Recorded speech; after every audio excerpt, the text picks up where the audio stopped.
Hello everyone, welcome to इंडी ब्रूट्स। तो आज देख सकते हैं आपकी आज का सेटअप कुछ अलग है क्योंकि आज हम करने वाले हैं प्रीनेटल एक्सरसाइजेस। ये एक्सरसाइजेस जो मैं आपको आज दिखाऊंगी वो मैंने अपनी पूरी प्रेगनेंसी जर्नी में फॉलो की थी ऑलमोस्ट एवरी डे। और मुझे लगता है ये एक्सरसाइजेस करने से मुझे during the labour phase pain को एंड्योर करने में बहुत ज़्यादा बेनिफिट हुआ था। एंड ऑल्सो ड्यूरिंग लेबर मेरा थोड़ा जो एक्सपीरियंस था वो बेटर था। तो मैं ये एक्सरसाइजेस आपको वन बाय वन दिखाऊंगी, स्टेप बाय स्टेप क्या बेनिफिट्स हैं इसके सब एक्सप्लेन करूंगी। तो आप इंश्योर करें कि ये सारी एक्सरसाइजेस आप टिल द वेरी एंड देखें to get the complete benefit और अपनी पूरी प्रेगनेंसी जर्नी में इसको ज़रूर फॉलो करें। तो चलिए शुरू करते हैं आज का प्रीनेटल एक्सरसाइज वीडियो। पर उससे पहले प्लीज़ यार जाके चैनल को ज़रूर सब्सक्राइब कर दो। सो लेट्स स्टार्ट।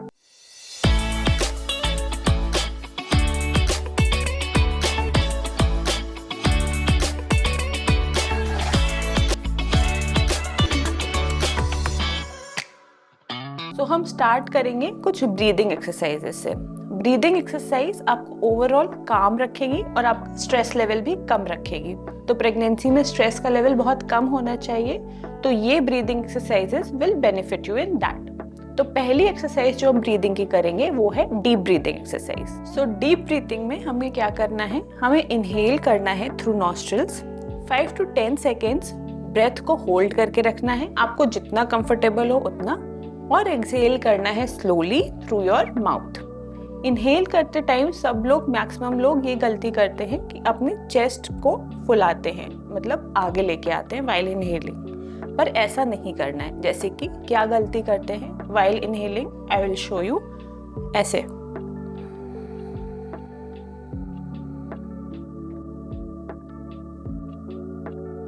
आपको ये नहीं करना है। आपको डीप ब्रेथ लेनी है और आपको ब्रेथ फील होनी चाहिए पूरे अंदर स्टमक तक जाते हुए। तो उसमें आपका चेस्ट बहुत ज्यादा बाहर नहीं आएगा, जो कि है ऐसे। ठीक है, तो चलिए शुरू करते हैं। आपका हाथ आपके चेस्ट पे, inhale, hold and exhale through your mouth. So ये एक्सरसाइज आप 15 to 20 टाइम्स कर सकते हैं, आपको जितना कंफर्टेबल हो उतना। नेक्स्ट एक्सरसाइज जो हम करेंगे उसमें ब्रीदिंग टेक्निक क्या फॉलो होती है कि आपको 2 बार इनहेल करना है और 1 बार एक्सहेल करना है। तो ये ब्रीदिंग टेक्निक आपको ड्यूरिंग लेबर काम में आएगी। तो इन 2 बार इनहेल करेंगे, hold and exhale। ठीक है, तो 2 बार inhale, hold and exhale. So similarly deep breathing की तरह ये एक्सरसाइज भी आप 15 to 20 टाइम्स करेंगे। अब हम जो नेक्स्ट सेट ऑफ एक्सरसाइजेस करेंगे वो है to strengthen your pelvic floor. So during pregnancy क्योंकि आपके ऑर्गन्स आप जगह बनाते हैं फॉर द बेबी, तो आपका पेल्विक फ्लोर थोड़ा लूज या वीक होता है। And after delivering the baby also वो वीक हो जाता है। तो ये बहुत ज़रूरी है कि आप पेल्विक फ्लोर एक्सरसाइज अपने रूटीन में लाएं और रोज करें। सो शुरू करते हैं कीगल एक्सरसाइज से। सो कीगल एक्सरसाइज बहुत ही ज़्यादा इम्पॉर्टेंट एक्सरसाइज है और ये आपको सबसे ज़्यादा बेनिफिट करेगी। तो कीगल एक्सरसाइज आपको ध्यान में ये रखना है कि आप ये एक्सरसाइज तभी करो कि जब आपका ब्लैडर एम्प्टी हो। फुल ब्लैडर में ये एक्सरसाइज नहीं करते हैं, नहीं तो यूटीआई होने के चांसेस होते हैं। तो आप ये इंश्योर करो कि आपका ब्लैडर एम्प्टी हो। इसको आप कहीं भी कर सकते हो, कभी भी कर सकते हो, किसी भी पोजीशन में कर सकते हो। तो ये इस एक्सरसाइज के बारे में सबसे अच्छी बात है। अब इसको कैसे करते हैं, तो इसको करने के लिए आप कंफर्टेबली बैठ जाओ या आप जिस भी पोजीशन में हो आप आराम से रहो। उसके बाद आपको ये इमेजिन करना है कि आप अपना यूरिन होल्ड करके रख रहे हो। यूरिन होल्ड करते टाइम जो मसल्स यूज पे आती हैं, जो वेजाइनल मसल्स यूज पे आती हैं, उसको ऊपर की तरफ आपको पुल करके रखना है इमेजिन करें कि आप पुल कर रहे हैं अपनी नेवल की तरफ, ठीक है। तो आप पुल करेंगे, 5 to 10 सेकेंड्स होल्ड करेंगे और फिर धीरे धीरे स्लोली रिलीज करेंगे। पुल करते टाइम वेजाइनल मसल्स यूज में आनी चाहिए, आपकी बटक्स की मसल्स इन्वॉल्व नहीं होनी चाहिए। आपकी ब्रीदिंग जो है वो नॉर्मली वैसे ही चलती रहेगी, कहीं भी होल्ड करने की जरूरत नहीं है। So let's start.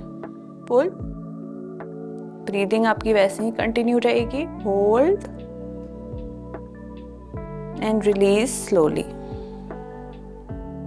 Again pull, normal breathing, hold and release. So ये एक्सरसाइज आप जब शुरू करोगे करना तो ज़रूरी नहीं है कि आराम से हो जाए। आपकी ब्रीदिंग हो सकता है रुक रही हो बीच बीच में, आपकी बट मसल्स भी इन्वॉल्व हो सकती हैं, तो इससे आप डीमोटिवेट मत हो, आप इसको करना छोड़ मत दो। आप शुरू करो from 1 to 2 repetitions per day और धीरे धीरे करके जैसे आप कंफर्टेबल हो वैसे इसकी फ्रीक्वेंसी इंक्रीज करो।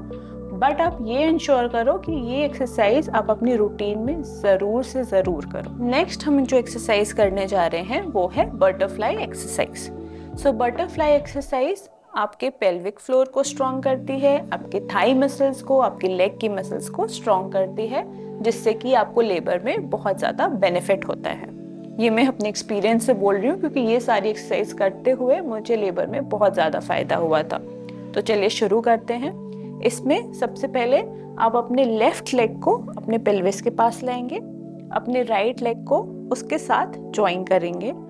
आपको जितना कंफर्टेबल हो उतना ही आप अपने दोनों लेग्स अपने पेल्विस के पास लाएंगे और जहाँ भी आपको लगे कि अनकंफर्टेबल हो रहा है या पेन हो रहा है या किसी भी प्रकार का आपको अनकंफर्टेबिलिटी महसूस हो रही हो, तभी आप स्टॉप कर दें। आप अपने दोनों हाथों के फिंगर्स को इंटरलेस करेंगे और अपने पैरों के पास लेकर आएंगे। आपको अगर एक्सरसाइज करते टाइम या इस पोजीशन में यहाँ पर डिस्कम्फर्ट हो रहा हो तो आप पिलो साथ में रखें। आप पिलो को यहाँ पर लगा सकते हैं, ऐसे और ऐसे। सो ये आपको यहाँ पे थोड़ा सपोर्ट देगा और डिस्कम्फर्ट कम होगा। मैं ये अभी यूज़ नहीं करूँगी, इसलिए इसको यहाँ पर रख दीजिए। तो आप कंफर्टेबली, आपको जितना आसान हो रहा है आप वहाँ तक अपना पैर ले गए हैं, हाथों को जोड़ के पैरों के साथ लगा लिया है। उसके बाद we'll go up and down, तो ऊपर और नीचे, ऊपर और नीचे। तो स्टार्ट करते हैं। 1 2 3 4 5 6। इसमें आपको ध्यान रखना है कि आप पैर जितना नीचे ले जा सको उतना अच्छा है, पर कंफर्ट के साथ। किसी भी पोजीशन में डिस्कम्फर्ट नहीं होना चाहिए। तो बटरफ्लाई करने की फ्रीक्वेंसी नॉर्मली ऐसी होनी चाहिए, 1 2 3 4 5 6 7 8 9 10। पर अगर आप शुरुआत कर रहे हैं तो आप धीरे धीरे करके फ्रीक्वेंसी बढ़ा सकते हैं, पर इससे ज़्यादा तेज ना करें। तो ये था बटरफ्लाई एक्सरसाइज। नेक्स्ट एक्सरसाइज जो मैं बताऊंगी वो है डक वॉक। अब डक वॉक के लिए आप अपने डॉक्टर से ज़रूर कंसल्ट कर लें कि आप कब से ये करना शुरू कर सकते हैं, क्योंकि इसमें ये होता है कि जब बेबी का हेड पेल्विस में आ चुका होता है तभी बोला जाता है ये एक्सरसाइज करने के लिए। और ये डक एक्सरसाइज आप अपनी बाकी सारी एक्सरसाइजेस खत्म करने के बाद ही करें। डक एक्सरसाइज उसको करने के लिए आप अपने दोनों पैरों के बल पे बैठेंगे और सपोर्ट के लिए हाथ आगे की तरफ रखेंगे और फिर हमें 7 to 8 स्टेप्स आगे की तरफ लेने हैं। तो शुरू करते हैं।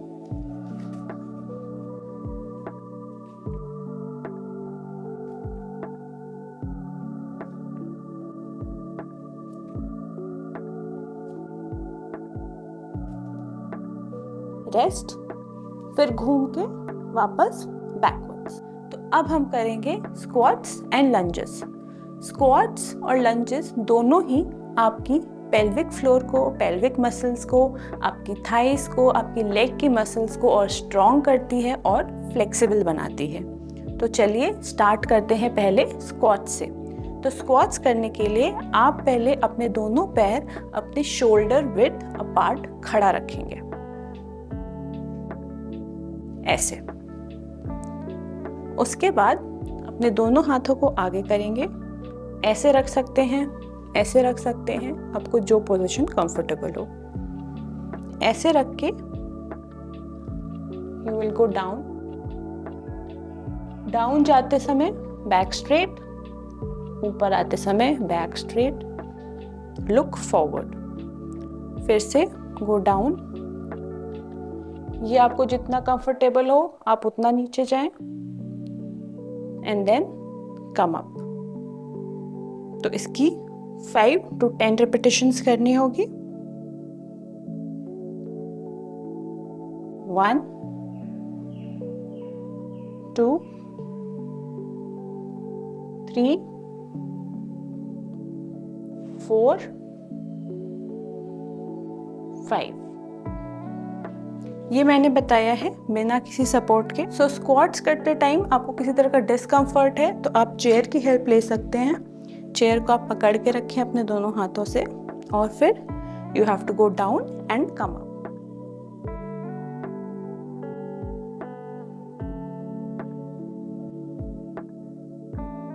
When you are going down या ऊपर आ रहे हो, पूरी एक्सरसाइज में ब्रीदिंग नॉर्मली चलेगी और आपकी बैक स्ट्रेट रहेगी।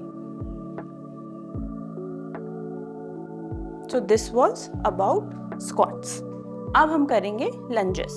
सो लंजेस के लिए आपको साइडवेज खड़े हो जाना है और अपना लेफ्ट लेग आगे रखोगे आप, आपका राइट लेग पीछे की तरफ ले जाओगे।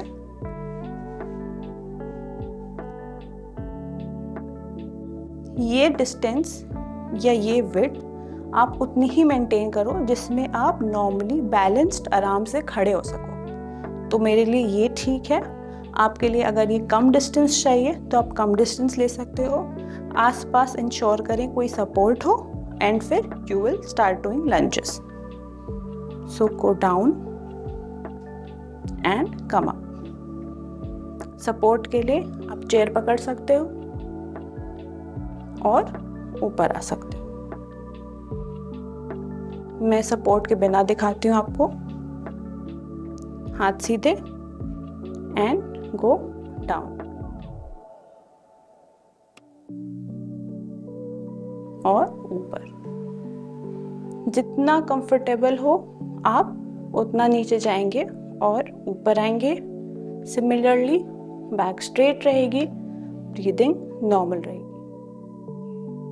इसको भी 5 to 10 रिपीटेशन से शुरू करके आपको जितना कंफर्टेबल हो आप उतनी फ्रीक्वेंसी बढ़ा सकते हैं। लंजेस जैसे हमने एक पैर से दिखाया, वैसे ही आप अपना राइट लेग आगे ले जाके ये रिपीट करें 5 to 10 टाइम्स। तो मतलब दोनों पैरों से आगे पीछे करके सेम सेट ऑफ रिपीटेशंस, पर रिपीटेशंस उतने ही होंगे जितना आपको कंफर्टेबल है। सो पेल्विक फ्लोर एक्सरसाइज करने के बाद अब हम लोग कुछ करेंगे exercises which will help to strengthen your triceps की मसल्स के लिए। तो ये क्यों ज़रूरी है? क्योंकि डिलीवरी के बाद आपको बेबी को कैरी करना होगा, हो सकता है बहुत टाइम तक कैरी करना पड़े, तो उसके लिए ज़रूरी है कि आपकी ट्राइसेप्स मसल्स स्ट्रॉन्ग हो। तो पहली एक्सरसाइज जो हम करेंगे उसके लिए आप दोनों हाथों को आगे करेंगे, एंड देन 1 2 1 2। आपकी सारी एक्सरसाइजेस में, चाहे वो पेल्विक फ्लोर हो या कोई भी, आपकी बैक स्ट्रेट होनी चाहिए। अगर आप ये वाली पोजीशन में कंफर्टेबल हो गए हो तो फिर आप 2 पानी की बोतल पूरी भरी हुई दोनों हाथों में रख लें, and then you can start doing 1 2 3 4, क्योंकि इससे वेट कैरी करने का भी स्टैमिना आपके हाथों में आएगा। सो ये हो गई फर्स्ट एक्सरसाइज। नेक्स्ट एक्सरसाइज हम क्या करेंगे, इसमें आपके राइट हैंड को ऊपर करेंगे, देन ब्रिंग इट डाउन।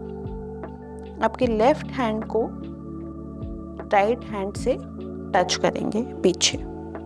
आपको जितना कंफर्टेबल हो, शुरुआत में ये टच नहीं होगा, पर आपको जितना कंफर्टेबल हो आप दोनों हाथों को उतना पास ले जाएं और पकड़ के रखें। तो इससे आपका शोल्डर स्ट्रेट रहेगा। और डिलीवरी के बाद बहुत सारी मदर्स क्या करती हैं, फीड कराते टाइम आगे को झुकने लगती हैं। ये इनवॉलंटरी होता है, कोई जान के नहीं करता है, बट आगे का पोर्शन ऐसे झुकने लगता है। तो इसको इम्प्रूव करने के लिए आप ये वाली एक्सरसाइज अपने रूटीन में लेके आएं। सेम आप रिपीट करेंगे अपने दूसरे हाथ से। तो इसमें लेफ्ट हैंड ऊपर जाएगा, राइट हैंड पीछे, और लेफ्ट हैंड से राइट हैंड को टच करके रखेंगे और होल्ड करेंगे जितनी देर आपको कंफर्टेबल हो, 10 सेकेंड से शुरू करके। 1 2 3 4 5 6 7 8 9 10। तो ये एक्सरसाइज 5 to 10 टाइम से आप शुरू करें और फ्रीक्वेंसी इसकी बढ़ाते रहें जैसे जैसे आपको इसको करने में कंफर्ट आता जाए। दीज वर सम एक्सरसाइजेस जो कि आपको प्रेगनेंसी फेज में करनी है और ये मदद करेगी आपकी पेल्विक फ्लोर को स्ट्रेंथन करने के लिए और आपकी लेग की मसल्स, आपकी थाई की मसल्स को स्ट्रॉन्ग रखने के लिए, इनमें फ्लेक्सिबिलिटी लाने के लिए, जो कि लेबर में बहुत ज़रूरी है कि आपकी पेल्विक फ्लोर मसल्स ये सारी स्ट्रॉन्ग तो हो पर इसमें फ्लेक्सिबिलिटी भी हो। पर ये सारी एक्सरसाइजेस करते टाइम आपको ये ध्यान में रखना है कि आपको किसी भी पोजीशन में कोई भी प्रकार का डिस्कम्फर्ट ना महसूस हो। जैसे ही आपको लगे कि आपको किसी भी तरह का डिस्कम्फर्ट महसूस हो रहा है, कहीं भी किसी तरह का पेन हो रहा है, वो टाइम है कि आप रुक जाएं, थोड़ा रेस्ट करें एंड नेक्स्ट डे या फिर कुछ टाइम बाद एक्सरसाइज को दोबारा चालू करें depending on your comfort level. ये सारी एक्सरसाइज करने से पहले आप अपने डॉक्टर से ज़रूर कंसल्ट कर लें कि आप ये सारी एक्सरसाइज कर सकते हो कि नहीं कर सकते हो। तो अगर आज का वीडियो आपको अच्छा लगा हो और आपको लगता है कि ये एक्सरसाइज आपको हेल्प करेंगी जैसे मुझे की थी, तो प्लीज़ इस वीडियो को जाके लाइक करें, कमेंट करें कि आप और क्या देखना चाहेंगे जिससे कि आपका लेबर इजीली निकल जाए। हमारे चैनल को सब्सक्राइब करें, बेल नोटिफिकेशन आइकन ज़रूर दबा दें फॉर एनी फ्यूचर नोटिफिकेशंस।